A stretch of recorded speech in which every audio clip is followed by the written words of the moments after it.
Hello everyone, myself Himanshu, and today we are going to start the next lecture of chapter 9, that is adolescence.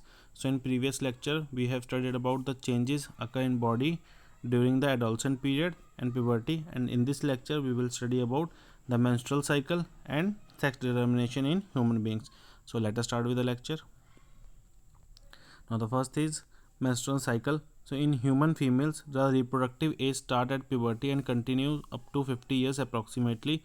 However, nowadays this age is confined up to 35 to 40 years due to hectic work or health problems. During this period, one of the two ovaries produce an ovum after every 28 to 30 days, which is known as ovulation. So basically जो females होती हैं उनकी जो as है वो 50 तक, puberty से लेके 50 तक जो उनकी बॉडी है वो ओव्यूम प्रोड्यूस करती है. ठीक है, बॉडी में एक स्पेसिफिक पार्ट है दैट इज ओवेरी जो ओव्यूम प्रोड्यूस करती है हर 28 से 30 डेज के बीच में, एंड इस प्रोसेस को हम बोलते हैं ओव्यूलेशन. ठीक, during ovulation the walls of uterus get thicken to implant the egg. If the egg fertilize pregnancy occur and thereafter the fertilize egg in the form of zygote start developing. So ovulation के time पे क्या होता है, जो uterus की walls होती है वो थोड़ी थिक हो जाती हैं सो दैट जो एग है उसको इम्प्लांट कर सके, और अगर वो एग फर्टाइल होता है तो जो प्रेगनेंसी है वो स्टार्ट हो जाती है और जो जाइगोट है वो धीरे धीरे डेवलप होना स्टार्ट हो जाता है. Basically zygote is the initial stage for a production of a baby. एक बच्चा बनने के लिए जो सबसे पहली स्टेज होती है उसको हम जाइगोट बोलते हैं. ठीक, in case the egg does not fertilize, the uterus lining sheds them, then along with the unfertilized egg, and blood flushes out through the vagina. This periods last for 4 to 5 days and is known as menstruation or commonly periods. सो अगर तो वो egg fertile हो गया फिर तो zygote बन के fertilise होना मतलब डेवलप होना शुरू हो जाता है. बट अगर वो एग फर्टाइल ना हुआ तो वो क्या करता है, through vagina with that lining shades, मतलब जो लाइनिंग्स बनती हैं या जो ब्लड वेसल्स होती हैं थिकन्स हो जाती हैं, उनके साथ क्या होता है वो वेजाइना से बाहर आ जाते हैं. ठीक, एंड ये टोटल पीरियड जो है 4 to 5 डेज़ का होता है. इस पीरियड को मेंस्ट्रुएशन या फिर कॉमनली हम पीरियड्स भी बोल देते हैं. ठीक, the first such flow after attaining puberty is called menarche. तो सबसे फर्स्ट टाइम ये प्रोसेस जब होती है एक फीमेल बॉडी में तो उसको हम बोलते हैं menarche. The regular monthly producing and releasing of a matured egg, thickening of uterus wall and bleeding is known as menstruation cycle. And ये प्रोसेस हर मंथ होती है, मतलब हर 28 to 30 डेज़ के बाद होती है. एंड इस पूरी प्रोसेस को, अगर ये पूरा साइकिल चलता है, इसको हम बोलते हैं menstruation cycle. The normal menstrual cycle stops between the age of 40 to 50 years approximately. As a result, reproductivity stops in female. This stoppage period is known as menopause. So after, अब ये जो period है menstruation cycle वाला जो है ये puberty से start होता है और एक कब तक चलता है 50 ईयर्स के ऑलमोस्ट, मतलब 40 to 50 ईयर्स तक एक फीमेल बॉडी में ये प्रोसेस चलती है. आफ्टर 50 ईयर्स ये प्रोसेस जो है स्टॉप हो जाती है, एंड जो लास्ट बिल्कुल स्टॉपेज पीरियड होता है उसको हम बोलते हैं मेनोपॉज. ठीक है. Now the next topic is sex determination in humans. Human beings में सेक्स डिटर्मिनेशन मतलब कि जो जाइगोट बना या जो न्यू बेबी बनेगा वो फीमेल बनेगा या मेल बनेगा, ये कैसे हम डिटरमाइन कर सकते हैं. सो इसके लिए क्या है, in the cell related chapter जो हमने पीछे चैप्टर पढ़ा था, we have read that each body cell contains a nucleus which has chromosomes. तो मैंने आपको पहले बताया था ना सेल चैप्टर में कि न्यूक्लियस के अंदर क्रोमोजोम्स भी होते हैं.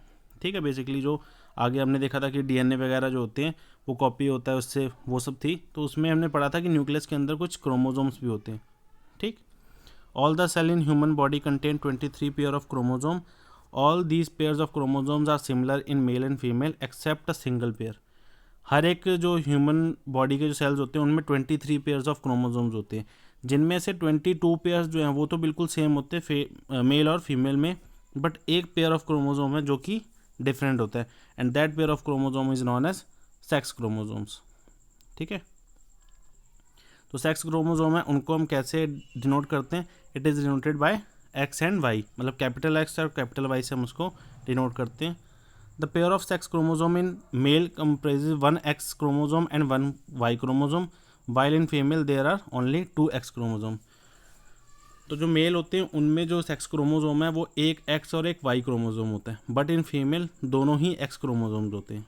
ठीक है, thus the male produce 2 types of sperm. The first type has a X chromosome and Y chromosome the first type has a X chromosome, other Y chromosome, while female produce eggs having only X type of chromosome. मतलब जो mail है वो दो type के chromosome, जो sperm है उसमें दो टाइप के क्रोमोजोम बनते हैं, एक एक्स और एक वाई, बट फीमेल्स के लिए सिर्फ दो टाइप जो है वो एक्स टाइप ही हैं, उसमें वाई क्रोमोजोम नहीं बनता फीमेल्स में. Okay, so if a sperm containing X chromosome fertilize the egg, the zygote would develop into a female child. सो अब आप डायग्राम से देख सकते हो कि जो मेल है वो एक्स और वाई दो टाइप के क्रोमोजोम्स हैं उसकी स्पर्म में, और जो फीमेल है उसमें सिर्फ एक एक्स टाइप का ही है. सो अगर तो जो एक्स टाइप का क्रोमोजोम है मेल में, और फीमेल से तो देखो एक्स टाइप का ही आना है, तो अगर दोनों एक्स टाइप के क्रोमोजोम मिलके बनते हैं तो वो एक फीमेल बन जाते हैं. बट अगर जो वाई टाइप का क्रोमोजोम है मेल साइड से वो क्रोमोजोम पार्टिसिपेट करता है, और फीमेल साइड से तो एक्स क्रोमोजोम ने ही पार्टिसिपेट करना है.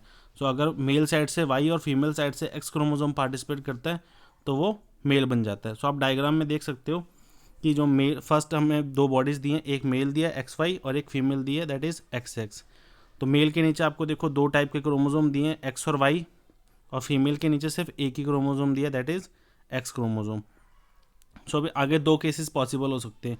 एक कौन सा, जब मेल से एक्स और फीमेल से भी एक्स आए तो वो फीमेल बन जाएगी. बट सेकंड केस है जब मेल का वाई पार्ट आएगा और फीमेल का तो एक्स पार्ट ही आना है, तो जब वो दोनों मिक्स होंगे तो वो एक मेल बन जाएंगे. ठीक है, सो इस तरीके से जो एक मेल और फीमेल की डिटर्मिनेशन की जा सकती है ह्यूमन बींग्स में. ठीक, so on the contrary if a sperm containing Y chromosome fertilises the egg, the zygote would develop into a male. ठीक है, सो इन शॉर्ट आप कह सकते हो कि अगर दोनों साइड से एक्स एक्स आए तो वो एक फीमेल बन जाएगी, बट अगर मेल से वाई और फीमेल से एक्स आया तो वो एक मेल बन जाएगा. सो बेसिकली एक जो बच्चा है वो गर्ल होगा या फिर बॉय होगा, वो डिपेंड करता है कौन सा पार्टिसिपेट कर रहा है स्पर्म, कौन सा क्रोमोसोम पार्टिसिपेट कर रहा है स्पर्म से जो कि मेल का है. ठीक है, मतलब जो मेल पर्सन है उस पर डिपेंड करता है कि आगे जो बच्चा है वो फीमेल होगा या मेल होगा. ठीक है, अगेन ये जो प्रोसेस होती है ये किसी भी थिंकिंग पे बेस्ड नहीं होती, ये बॉडी की नेचुरल प्रोसेस है. बट अगेन डिपेंड वो करता है स्पर्म पे, ऑव्यूम्स पे डिपेंड नहीं करता कि मेल होगा या फीमेल होगा. ठीक है, नाउ नेक्स्ट आपका टॉपिक है health tips for growing adolescents. कि जब हम बड़े हो रहे थे, जो एडोलसेंट्स है जब वो बड़े हो रहे होते हैं तो उस टाइम पे उनको क्या क्या हेल्थ टिप्स मिल सकती हैं या उनके लिए क्या क्या चीज़ें ज़रूरी हैं. The period of adolescence is very crucial in regard of mental as well as physical growth of a child, as some metabolic processes happens rapidly during this period. Thus it is very important for an adolescent to take care of himself in the following ways. ठीक है, सो इस time पे क्या होता है, mental as well as physical changes हो रहे होते हैं, और इस टाइम पे जो बच्चा है उसको अपनी बॉडी का बहुत अच्छे से ध्यान रखना चाहिए. ठीक है, उसके लिए कुछ इंपॉर्टेंट वेज हैं या इंपॉर्टेंट टिप्स हैं, और वो क्या टिप्स हैं. He or she must have a balanced diet full of protein, carbohydrate, fat, mineral and vitamin. These are available in cereals, milk, pulses, ghee, oil, sugar, fruit and vegetable. These eatables are not only nutrient rich but also provide adequate resistance against disease and ailments. So इस time पे क्या है कि आपको एक full proper balance diet लेनी चाहिए. हर चीज़ की जो अमाउंट है वो एक बॉडी के अकॉर्डिंग होनी चाहिए. Fat, protein, carbohydrate, mineral, vitamin, ये सब होना चाहिए आपके फूड में, सो दैट आपकी जो ग्रोथ है वो प्रॉपर वे में हो सके. एंड डिफरेंट थिंग्स में सारी चीज़ें मिल जाती हैं, जैसे मिल्क, पल्सेस, घी, शुगर, फ्रूट्स, वेजिटेबल्स, इन सब में ये जो आपके पास प्रोटीन, कार्बोहाइड्रेट्स वगैरह है ये प्रॉपर अमाउंट में आपको मिल जाते हैं. बट अगेन उसके लिए आपको जो डाइट है वो प्रॉपर करनी पड़ेगी. Second is personal hygiene must be the priority of the adolescent. Taking a bath every day and cleaning all hidden parts of a body properly is very essential due to the enhanced activity of sweat and sebaceous glands. Absence of proper cleaning leads to body odor as well as bacterial infection. So जैसे जैसे हम बड़े होते हैं हमें अपनी body का जो साफ़ सफाई का ध्यान भी प्रॉपरली रखना चाहिए. बहुत सारे ऐसे पार्ट्स हैं जहाँ पे आपको ज़्यादा पसीना आता है या ज़्यादा स्वेटिंग होती है, क्योंकि इस टाइम पे क्या होता है जो स्वेट ग्लैंड है वो भी ज़्यादा एक्टिव होते हैं. सो आपको अपनी बॉडी की ज़्यादा साफ़ सफाई रखनी पड़ती है, सो दैट आपकी बॉडी पे कोई इन्फेक्शन ना हो, या फिर जो आपकी जो बॉडी है वो ज़्यादा स्मेल ना करे, बैड ऑर्डर ना हो आपकी बॉडी. ठीक, now physical exercise like swimming, walking, jogging, aerobics, outdoor games etcetera are good at this age. इस टाइम पे जो आपको ये सारी एक्टिविटीज़ में जो इनमें से कोई एटलीस्ट एक एक्टिविटी तो ज़रूर परफॉर्म करनी चाहिए। लाइक कुछ नहीं कर सकते तो आप जॉगिंग करो, वॉकिंग करो, कुछ भी कर सकते हो, सो दैट आपकी जो बॉडी है वो फिजिकली एक्टिव रहे। ठीक है। Now, adolescent period is a period of insecurity and confusion. A child passing through this period may go astray due to wrong company and might fall prey to drug and alcohol abuse.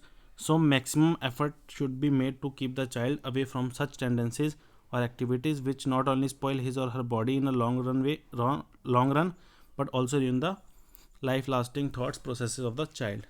So, इस time पे क्या होता है, क्योंकि ये एक mentally growth वाला period होता है, तो इस टाइम पे काफ़ी बच्चे हैं जो थोड़ी रॉन्ग कंपनी में आने के कारण थोड़े से डिस्ट्रैक्ट हो जाते हैं अपने जो भी पाथ से, जैसे स्टडी कर रहे हैं या किसी और चीज़ में है, तो वो उससे थोड़े डिस्ट्रैक्ट हो जाते हैं।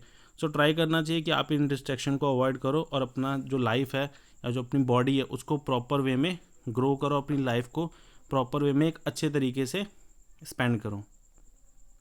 ठीक। और next, always say no to drugs, कि ड्रग्स तो बिल्कुल ही नहीं लेने चाहिए, किसी भी पर्सन को ड्रग्स नहीं लेने चाहिए। क्यों नहीं लेने चाहिए? बिकॉज ड्रग्स बेसिकली क्या है कि वो आपकी बॉडी को वीक कर रहे हैं। ठीक।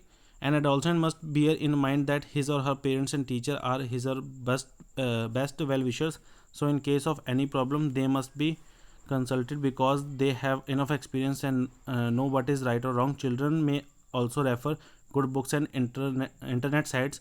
Seeking advice from friends may not be prove helpful as they themselves are going through the same stages. ठीक है। तो आपको अगर कभी भी माइंड में ऐसा होता है कि हमें ये चीज़ करनी चाहिए या नहीं करनी चाहिए, तो आप अपनों से जो बड़े हैं, लाइक टीचर्स हैं, आपके पेरेंट्स हैं, आपके कोई बड़े भाई बहन हैं, तो आप उनसे एडवाइस ले सकते हो। क्योंकि इस टाइम पे क्या होता है कि अगर आप अपने फ्रेंड से एडवाइस ले रहे हो तो वो भी आपकी एज का है, तो वो आप वाले ही एज पीरियड से गुजर रहा है, उसके पास भी आप जितना ही एक्सपीरियंस है।